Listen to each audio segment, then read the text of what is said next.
You guys need a white page? I'm a full-service sheriff for you. Okay. So. All right, well, good afternoon. Thank you, everyone, for coming. Thank you, those that are online with us on social media. Today we're providing an update on the case of Mary Lou Combs, a Palm Coast woman who disappeared more than 22 years ago. Standing here with me today from the Flagler County Sheriff's Office is Chief Deputy Joseph Barilli, our Investigative Services Division Chief, Augie Rodriguez. I'm not going to list everybody going through this process, but Detective Sarah Scalia, who is case agent currently, and Corporal Andrew Cangelosi, who was the initial cold case detective. Let's see, I don't see Chief Welker. Sergeant John Reckenwald is here. He took actually the initial report when he was a deputy in Crime Scene Investigative Unit Manager Savannah McClellan. Representing the FBI team who participated in this investigation is Special Agent in Charge Jason Carley of the Jacksonville FBI Field Office. And we had a number of FBI teams here that included our FBI Evidence Response Team, the FBI's Underwater Search and Evidence Response Team, and the FBI Laboratory. We also want to recognize the Florida Fish and Wildlife Conservation Commission, Lieutenant Nate Brock, who's here. And the private dive teams that assisted us is Ken Fleming with Recon Dive and Recovery, and Vern Schertz from Hilo and Sub. Thank you for being here. I'd also like to acknowledge the District 23 Medical Examiner's Office and the homeowners who accommodated us at the dive site, which I will talk about.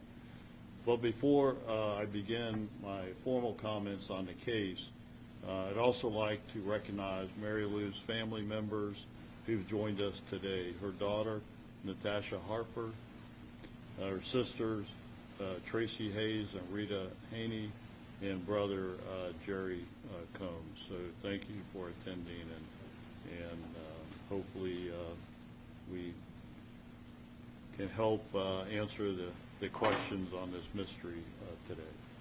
So let me just tell you a little bit about the case background. Mary Lou Combs was last seen on August 19, 2003, leaving her Palm Coast home located at 3 Sanchez Avenue in the Hammock area of Flagler County, after, frankly, an argument with her mother.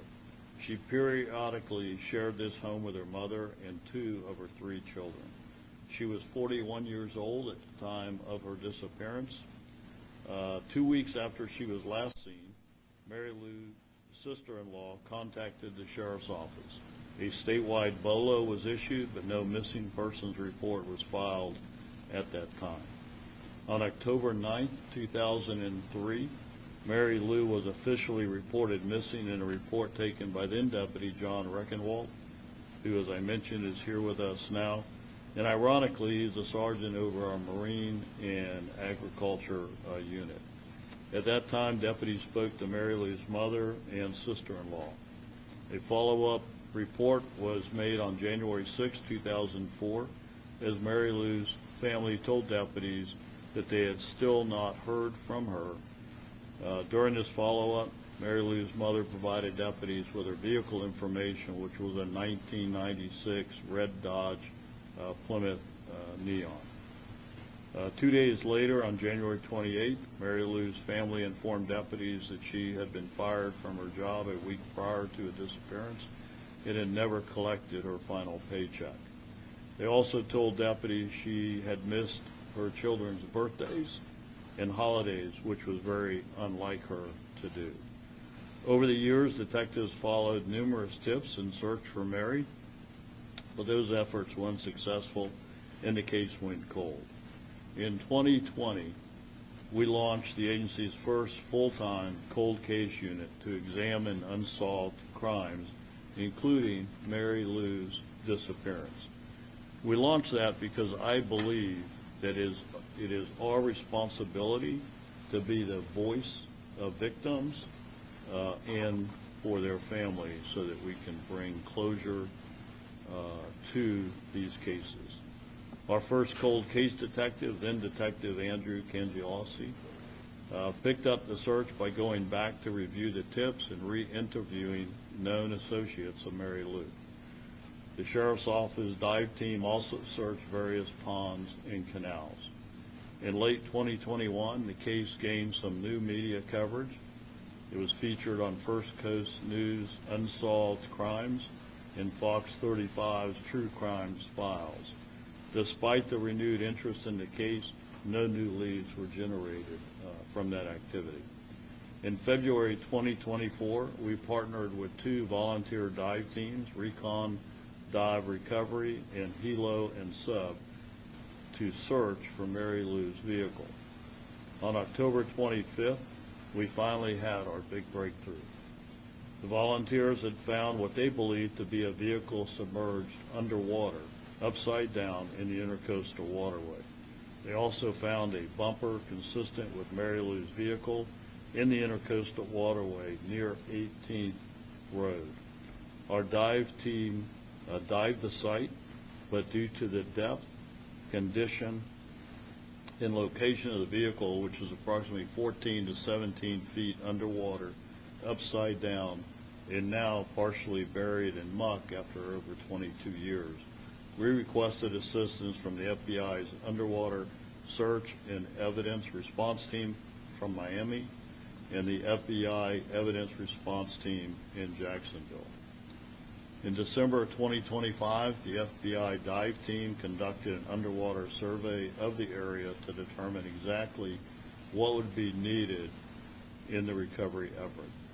The vehicle was in poor condition due to it being submerged in salt water for over 22 years and would actually crumble when it was touched, which made this a much more difficult recovery effort. On February 3rd, 2026, a 3-day multi-agency recovery operation began, which coincided, ironically, on National Missing Persons Day. And we didn't plan that. It just happened to be that day that everybody could get together to start this recovery. The FBI provided close to 30 people for this mission, including some as far away as Quantico, Virginia, from the FBI Academy. And we really appreciate the efforts of the FBI here. And you'll hear more about that in just a little minute. And I have to tell you, I was at the scene. The FBI operation was just over the top with the resources and the capability they have that we're going to talk about now. FBI divers entered the vehicle through a broken driver's side window. FBI dredging equipment was used to suction contents into an evidence recovery basket on shore, where FBI evidence response teams carefully sifted through sediment to locate evidence. Items recovered, I'm not going to list it all, but I'm going to list a few of them. Parts of the car that were consistent with a Dodge Neon, a shoe size 7 consistent with Mary Lou's shoe size, a Florida driver's license issued to Mary Combs that frankly was in pristine condition, toys which Mary Lou's daughter, Natasha, who was 13 years old when her mother went missing, confirmed the toys were hers. Human remains which were confirmed by an on-scene FBI forensic anthropologist. That's the kind of resources that we were given. They flew an anthropologist to the scene during this operation. As part of that recovery, included a leg bone with metal plates attached. And that's significant because we know that Mary had metal plates implanted after having a crushing ankle injury. All evidence strongly suggests the remains are those of Mary Lou Combs, but final determination is pending DNA testing. However, prolonged exposure to salt water may have limited the ability for DNA comparison. The DNA is still pending. What we believe occurred is that Mary Lou accidentally drove into the Intercoastal Waterway at the end of 18th Road. As you can see from the photo behind me, 18th Road is a dirt road which used to be an old boat ramp and goes directly into the water. Now, go back almost 23 years now, and remember the population in Flagler County and the barrier island isn't what it was today. So this was still a fairly rural, sparsely populated location. What we believe, after the car went into the water, the current started carrying the car north and began filling with water. The car capsized and sank to the bottom of the Intercoastal near 66 and 68 Hernandez Avenue in the hammock, likely trapping Mary Lou in the car. The broken window could indicate that she tried to escape or the window was damaged over time. We probably will never know exactly what occurred when it comes to that. We know, given the passage of more than 2 decades, that finding Mary Lou alive was extremely unlikely. However, providing answers, no matter how difficult, is critical for families who have endured decades of uncertainty. Our goal has always been to bring resolution, accountability if warranted, and the opportunity for her family to lay her to rest. I want to thank and commend our detectives and our cold case and major case unit, our CSI unit, our Marine unit, our dive team for working diligently on this case and never giving up. I also want to thank again our partner agencies and volunteer organizations, from the FBI, FWC, the Medical Examiner's Office, Recon Dive Recovery, and Hilo and SUP. And I want to thank the homeowners on Hernandez Avenue for accommodating us during this operation by providing use of their property, docks, outdoor showers with hot water. That was really nice for the divers, restrooms, and so much more. They couldn't have been more accommodating. In fact, I think they have a guest house on one of the properties and even offered that. This was truly a multi-agency and community effort requiring teamwork to bring Mary Lou home. So before I introduce the next speaker, I'd like to play a video produced by the FBI. On February 3rd, 2026, National Missing Persons Day, the remains of Mary Lou Combs were recovered from a submerged car in the Matanzas River after she went missing in 2003. This effort brought in more than 30 FBI personnel from both our evidence response team and the FBI's underwater search and evidence response team. Partnering with the Flagler County Sheriff's Office, FBI Jacksonville, and other investigators were finally able to provide some answers and closure to Combs' family.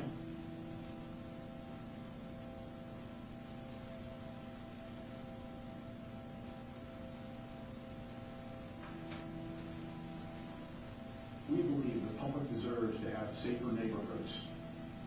The FBI takes this responsibility very seriously. We will continue to work tirelessly with our law enforcement partners to keep the community safer and free from fear, intimidation, and violence. So with that, I'd like to invite Special Agent in Charge Jason Carley to provide remarks on behalf of the FBI. Thank you, Sheriff. Sir, I'd like to first thank you and your team for all the hard work that they've done on this investigation, and also asking us to come in and support in this operation. I also want to recognize and congratulate Jacksonville's evidence response team and FBI Miami's underwater search and evidence response team that came out and did the hard work. I really appreciate the work that they do. There's a lot of hard work that goes into it. There's a planning that they have to do. It takes not just the operation itself, it's days and days and weeks of planning just to make sure this happens in the right way. And in addition to that, this capability is something that shows to be very successful in these types of operations. I do want to touch on partnerships, as the sheriff has just spoken of. FBI Jacksonville's relationships with law enforcement agencies across North Florida couldn't be stronger. We stand shoulder to shoulder with our law enforcement partners to ensure we're helping the community stay safer. It's an important thing for us, and we will continue to be dedicated towards that effort. I will again thank my team for what they did and all the tireless efforts that they did in terms of this operation, and I hope that the results of this operation will bring some closure to the family. Thank you. So just so that the media understands what we're doing, there's a few other people I want to offer the opportunity to speak to. I have a couple presentations to make to thank some of the individuals involved, and then we'll open it, and the family will have an opportunity to speak if they desire, and then we'll take Q&A. So just bear with us as we go through this. So I would ask, and I don't know if you guys want to, you're welcome to or not, but Ken Fleming, Recon Dive Recovery, if you'd like to say anything. Thanks, Sheriff. I appreciate it. I'd like to thank Sheriff Staly for his leadership in allowing his cold case unit, his detectives, and all of his deputies to think outside the box and work with civilians, public-private partnership with folks like us. We've made it our mission to locate the missing underwater where we have our special skills to do so. Detective Scalia contacted us in January of 2004, so this has been a 2-year mission for us where we've been targeting and checking all the locations. We targeted about 300 ponds in the area, ruled out the ones that were not built at the time that she disappeared, and started attacking everything on the route from where she went missing to where she was expected to be to pick up her check the next day, and likely areas in between, and also opposite directions as well. And then we focused on the river. About a year later, we met with Sarah and the North Florida Cold Case Council. We were invited in to participate in that so that we can showcase this capability of aquatic search and the underwater uncrewed sonar systems that we have for surface and ROV, that we also partner with law enforcement and make these tools available to them as well. After meeting with the Cold Case Council, we continued to work on the case and started focusing on the river with a larger vessel that allowed us to get in there during the boat traffic. We ran sonar up and down the river, and we were casting about a 100-foot wide sonar path, and we saw what we believed to be a little pile of rubble, and then we made the turn. We did about 10 miles on the river. We located several vessels underwater, came back to this rubble pile, and started using the sonar equipment to zoom in a little bit tighter, about a 30-meter cast, and that's when we got the shadows to line up to make it look like it could be a vehicle. Unfortunately, it was buried up to the rocker panels upside down, and we were not able to be 100% sure if it was a vehicle. We spent about 1.25 miles trying to get a maggot onto the vehicle, but the metal was so deteriorated that it would not stick. So we had to use our ROVs to take a look at it, try to determine what it was. The visibility was so poor that we had about 12 to 18 inches of visibility. A lot of it was by touch only. I performed 2 dives, recovered the spring, as the sheriff said, and then the bumper was a make, model, year match to the vehicle. And later CSI determined that there was a color swatch that matched the colors as well. We turned the evidence over immediately to the detectives and the dive team, and we sent Sarah a text saying we found her. At least we think we do. Until we have the victim, we're not sure. There were several delays along the way as we put this entire team together to do this operation. We had Buck from Dive 911 come and help us dredge, and then the FBI brought their team in to do the complete dredge. And because of those delays, it turns out that Mary Lou's first set of remains were located on National Missing Persons Day, to which we're all proud of. So we'd like to thank the sheriff and everyone else. I'd like to introduce Vern Schertz at Hilo and Sub, the genius behind our uncrewed sonar systems. Hello. I'd like to thank the Sheriff's Department, Sarah Scalia, for having the faith in us to bring us in, talk with us about the case. I would also like to thank very much Natasha, Mary Lou's daughter. We spoke with her at length to get a better idea, a better feel for what was going on during that time. One of the things we try to do is get a sense of the case, the person, try to determine whether this could be an accident or a self-harm, things of that nature, which helps drive how we do our searches and stuff. There are almost 1,000 cases across the United States that are very similar to Mary Lou's case. large portion of those are in the southeast. In the state of Florida alone, there's 70,000 retention ponds, tens of thousands of miles of canals, let alone all the natural waterways. And there are a lot of cold cases that we are currently working and that we are planning on working in the future. And we're hoping through what we've been able to do here with Flagler County and the FBI that we're able to talk with investigators, talk with detectives, and see if we can find more missing persons and bring more loved ones home. Thank you. And I just want to add that both of these private partnerships, they didn't charge anything for that, and they operate on contributions, donations, and so on behalf of our taxpayers, thank you for that. You have some great sonar in there. We have some in our Marine unit, but I suspect Sergeant Reckenwald's going to hit me up for more higher tech stuff in the future. So let me talk to you before I see if the family wants to say anything. Mary Lou is survived by her 3 children, Natasha, Robert, and Jeremy, 6 grandchildren, 6 siblings, Rita, Tracy, Rosa, Dennis, Ellis, and Gerald, and 2 others, Heather and Dale, who have since passed away. Her mother, also named Mary Lou Combs, passed away a couple of years after Mary Lou was reported missing, and her father, Harold Combs, passed in 2001. Mary Lou would have been 64 years old last October. To Mary Lou's family, we know this is not the outcome that anyone hoped for. We know it's been a long and painful journey for you all. You had many, many years of uncertainty and wondering what happened, and so we hope this recovery brings you some comfort, the truth, and a chance to honor her memory properly. So on behalf of the men and women of the Sheriff's Office, we share your sorrow, but at the same time, we share your, I don't want to say happiness, but at least now you have some answers and can properly recognize your mother and siblings. So now I'd like to ask Mary Lou's family, you certainly have an opportunity if you'd like to say anything.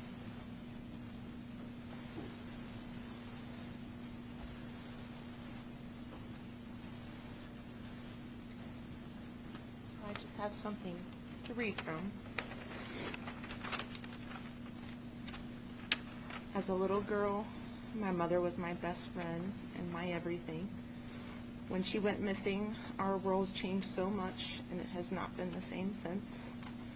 For over 22 years, we've known that our mother did not simply leave us, but we still grieved her and missed her kind and loving presence. The Flagler County Sheriff's Office has always been supportive, and they've always done their best. And when Detective Sarah Scalia came in contact with independent divers, Vernon Schurtz and Ken Fleming, everything changed. They've searched tirelessly, dedicating countless hours and doing so much behind the scenes, all while balancing lives and families of their own. We owe so much to those men and to Sarah and the FCSO for finally finding our beautiful mother, sister, grandmother, daughter, and friend. She would be honored to have such a team caring about her and helping her family find peace. We're forever grateful that we can finally say goodbye. Thank you to everyone that has played a part in this blessing. May our mother rest in paradise. Thank you. All right, so let me just kind of sum up this case for you. We still consider this an active investigation, as we still have some unanswered questions. Questions that, frankly, we may never know the answer to. Even after 22 years, we continue to ask anyone with information about Mary Lou Combs' disappearance to come forward.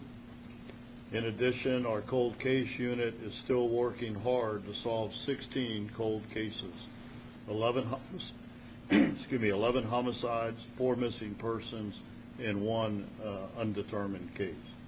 So if you know something no matter how small, you could have that small piece that will help us bring the truth, will help us bring closure to a family or someone to justice and that victim receiving justice. So please contact the Flagler County Sheriff's Office. Our non-emergency line is 386-313-4911, or you can email tips@flaglersheriff.com. You may also contact Crime Stoppers at 1-888-277-TIPS.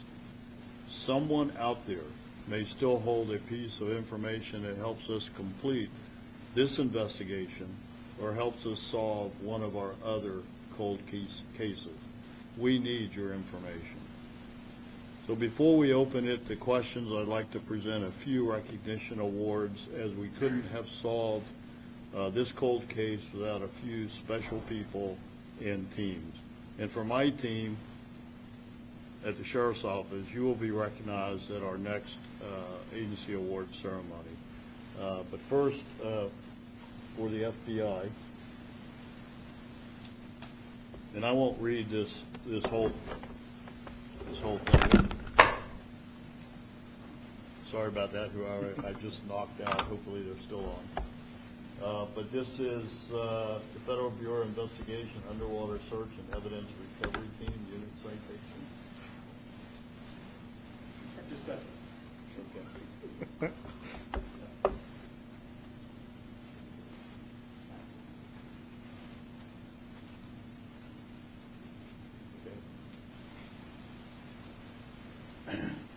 And then we also have, for the FBI, the Evidence Response Team, which is your Jacksonville team, I believe, right?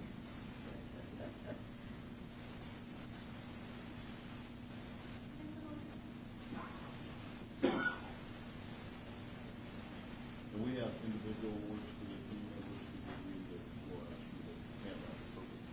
Okay. And then also, Vern from Hilo and Sub could come forward. Again, it's a certificate of appreciation for all your help. Thank you. I think Tanya wants one. Yep.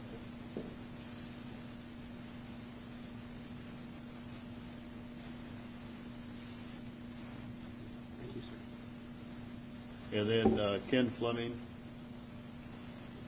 from Recon Dive and Recovery. Again, thanks so much.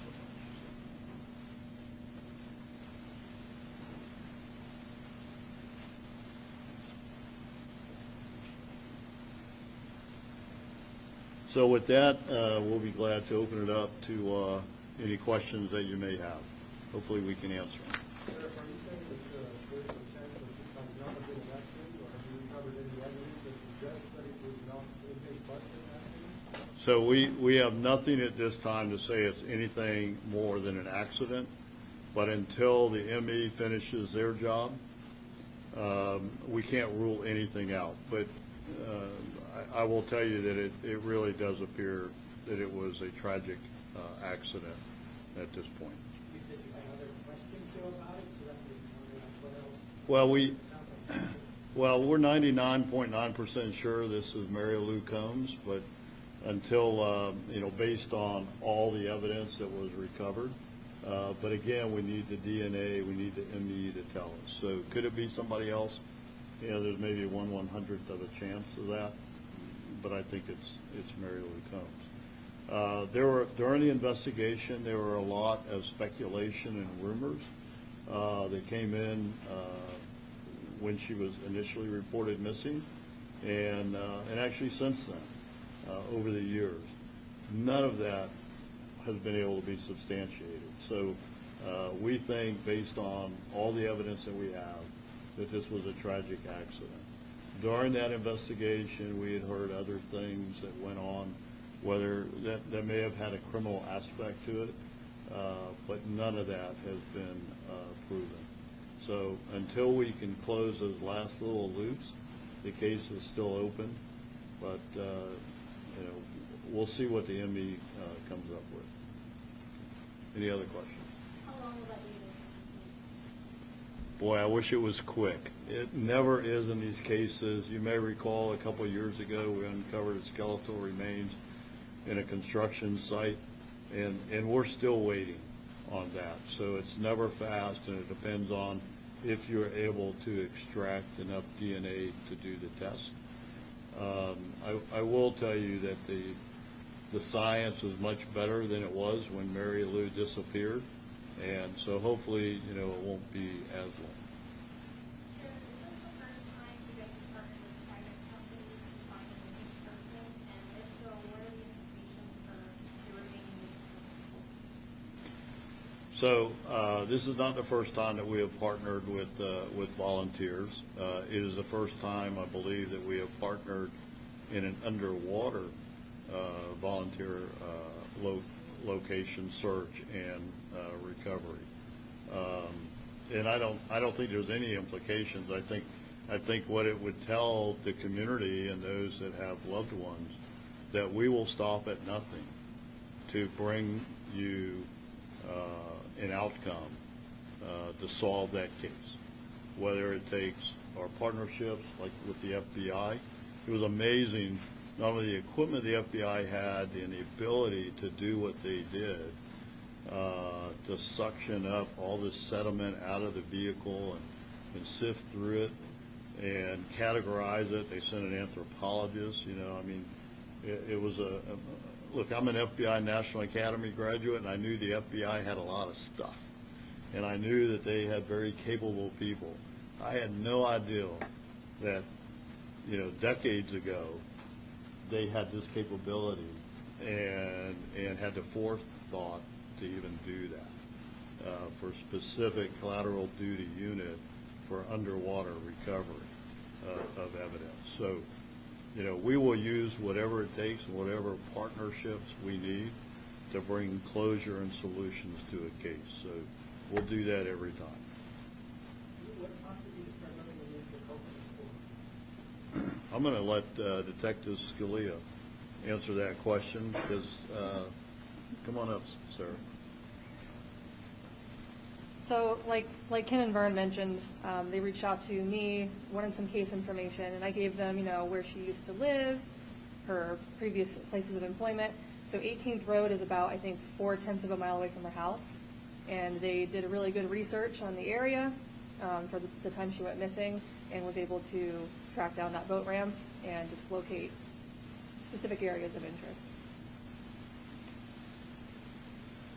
Other questions? Yes. How far away from the shoreline was the vehicle located? About 40 feet? About 40 feet, right? 40, 50 feet. You know how fast the vehicle was going? Do you have an estimate of when it hit the water? No, there's no way. I mean, any evidence that you would have got on a dirt road is long washed away, so, it was gone. I can't really speak to the investigation that was done when she was reported missing. But what I can tell you is that this is a very different sheriff's office with a lot more capability than it was back then. Sheriff, you guys talked about 300 tons searching such a far area. Can you speak to just how incredible it is that you were able to locate this car and that kind of number? It sounds like it's a miracle.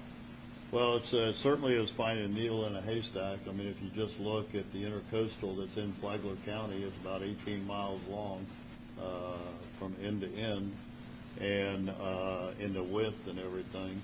And that's just one big body of water, and then you have all these other ponds. And we don't have a lot of lakes in Flagler County. God kind of forgot lakes in Flagler.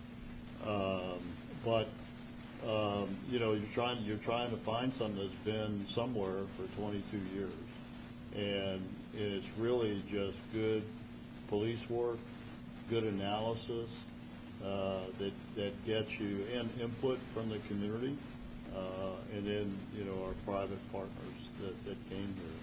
So it probably was a miracle that after all these years it finally was found and there was enough pieces visible. I mean, you saw the sonar picture.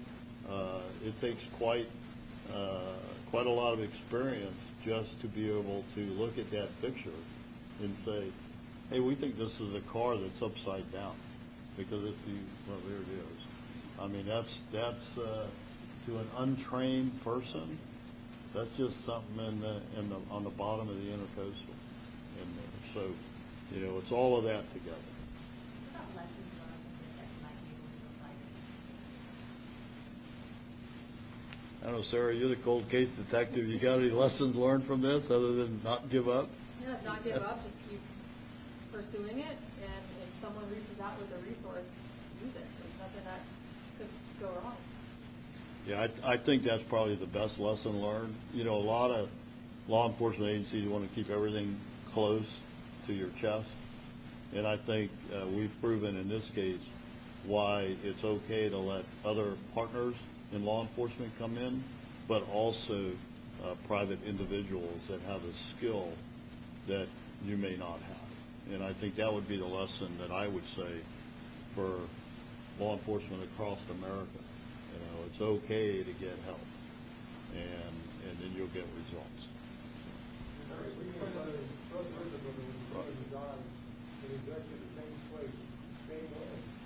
So are there any other boat ramps still open where people can drive in at night? I don't mind. Well, we do have boat ramps. I mean, I live on Crescent Lake, and I can tell you there's a very secluded boat ramp near the property that I live at, and it's very dark, and people could, you know, mistake that if they go in there and make a mistake. But I don't know personally. I've lived here 21 years now, that there are any other abandoned boat ramps, if you will. But there could be in there. My helicopter will find it there. Just to, which one of the two companies came to your person, it sounds like one of them came in and said, hey, let's go around here. So, Sarah? Ken and Vern are, I would call you guys like you have your own individual companies, but Yeah, we always, travel around, actually, down as far away as Chicago, working on cases together. But we came together and talked with Sarah about this. And when all the leads kind of come to an end in a cold case, we look at the possibility of water. You know, the detectives are always looking at investigative means, we're always looking at the water. Some of those can come together and sometimes we get answers. And to this gentleman's question, a lot of our victims, the majority of our victims are found in retention ponds, small canals, smaller bodies of water, which is what we focus on first. The boat ramp scenario is more common in the Northeast. We don't see it as often here because the authorities are aware of that danger for the most part. We have folks with Alzheimer's, dementia, things like that that can accidentally end up in the water, which is a might be accident classification as well. All right, any other questions? Well, thank you all for coming. Thank you to my team and our partners, and to our private partners. Thank you. And hopefully you'll get some donations. Thank you.